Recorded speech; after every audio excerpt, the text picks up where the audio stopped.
Good morning, good afternoon, and good evening to all my dear viewers watching this video on this day.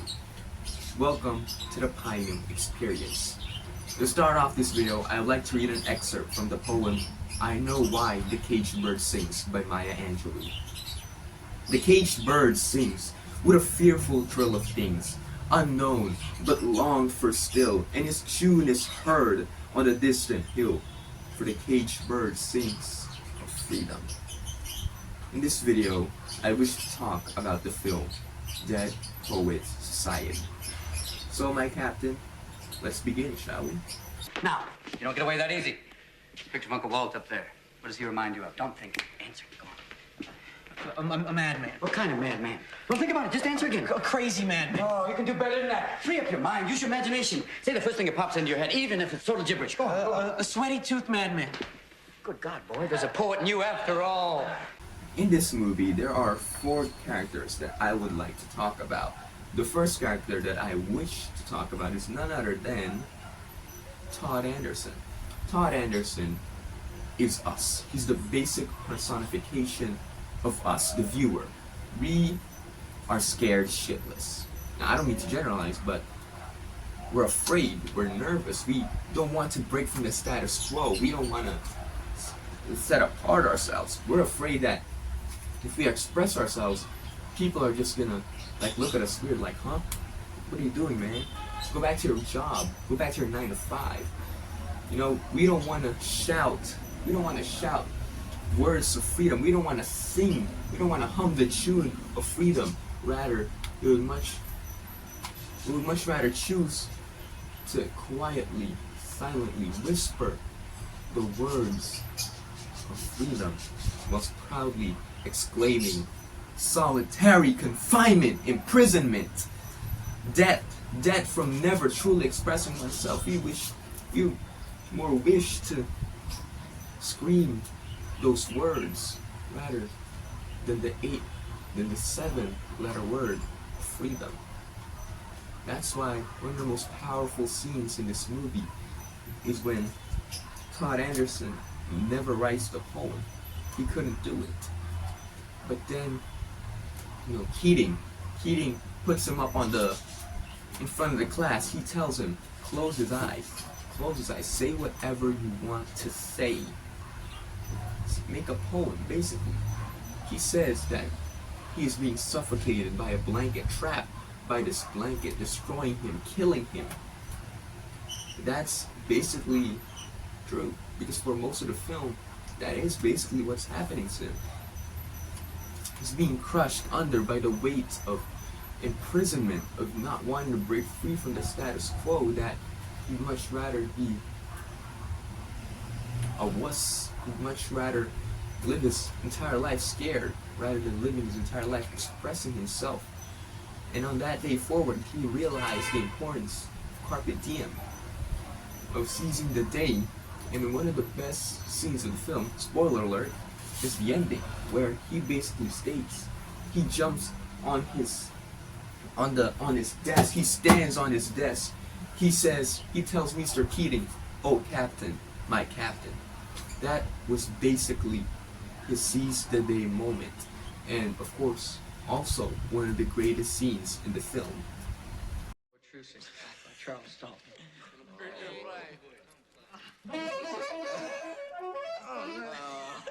Laughing, crying, tumbling, mumbling. Gotta do more, gotta be more.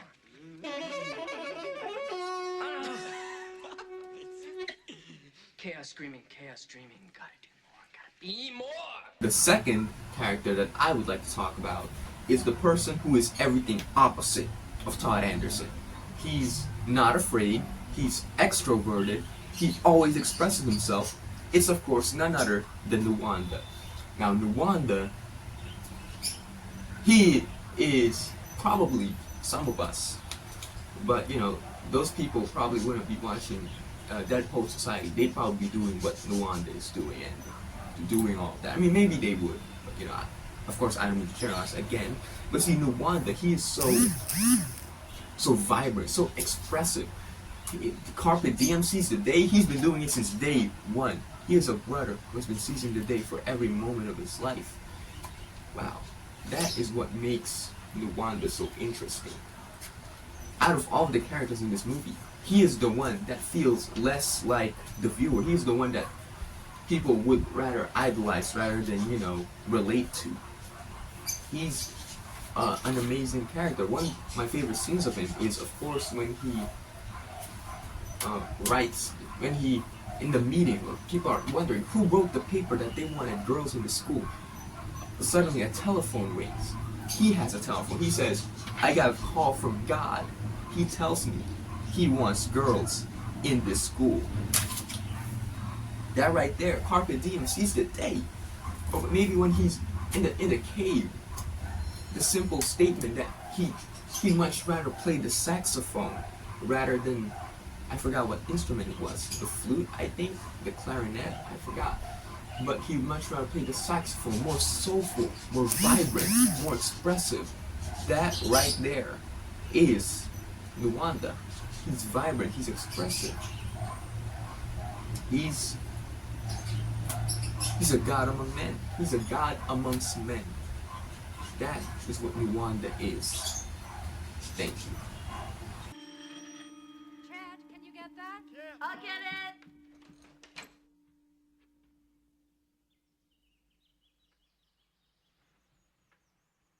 Can I help you? Hi. The next character that I would like to cover is Knox Overstreet. Now, for most of this movie, we see Knox. He's madly in love with this girl, but this girl, she already has a boyfriend. She's already imprisoned to this guy, this jock. Knox Overstreet, he does everything. He does everything to get this girl. Carpe Diem sees the day moment is when he kissed her while she was asleep. Now, you could say that was probably problematic.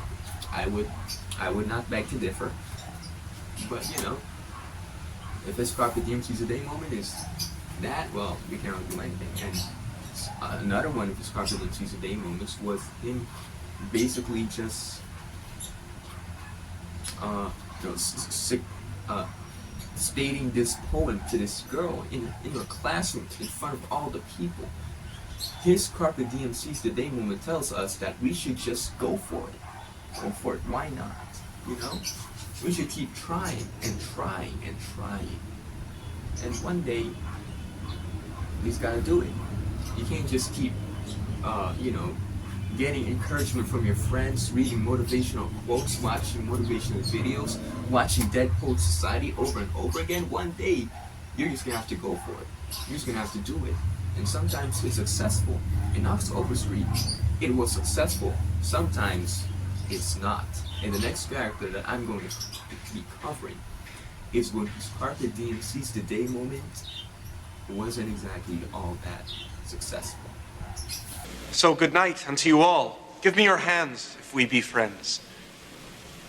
And Robin shall restore amends.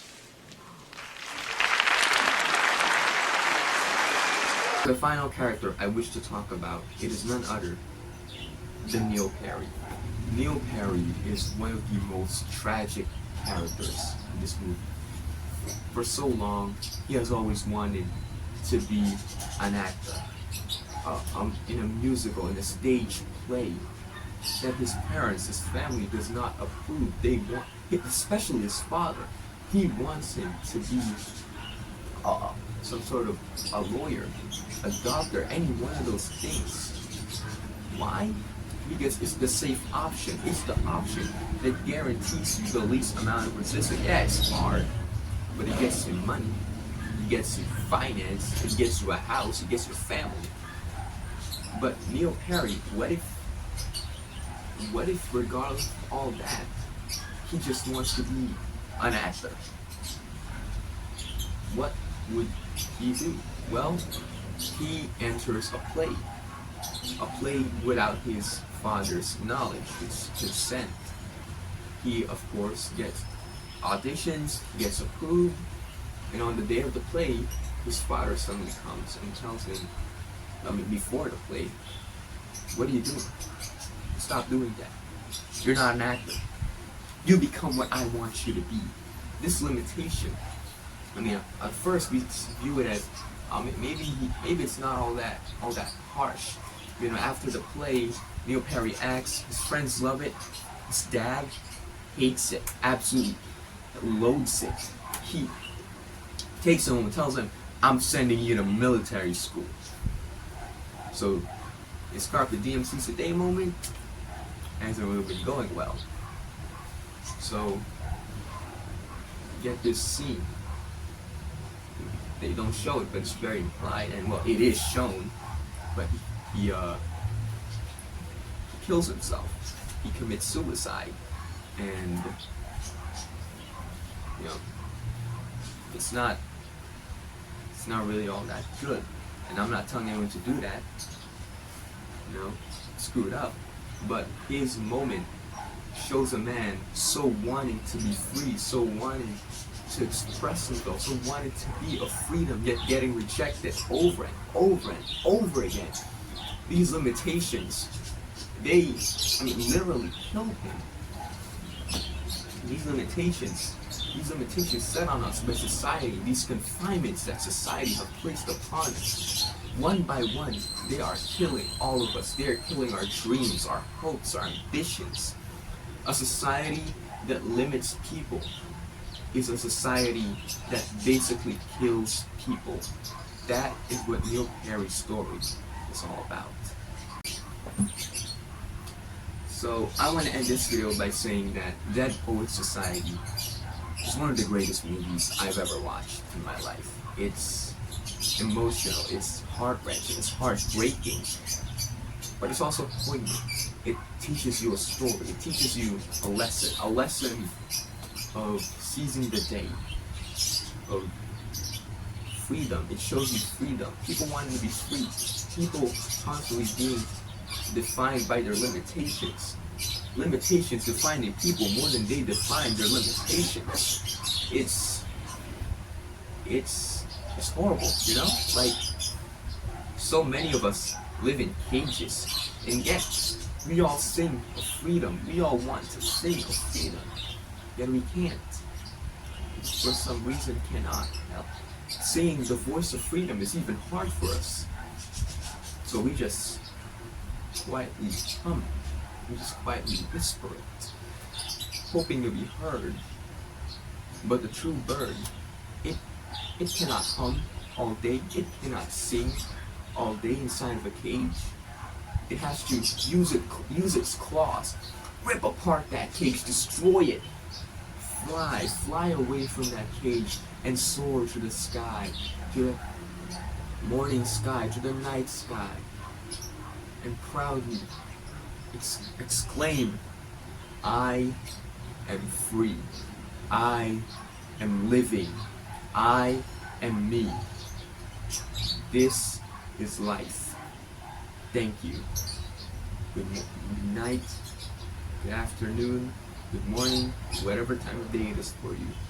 I would like to bid you all a farewell. This is Keating telling you to go be free, signing out.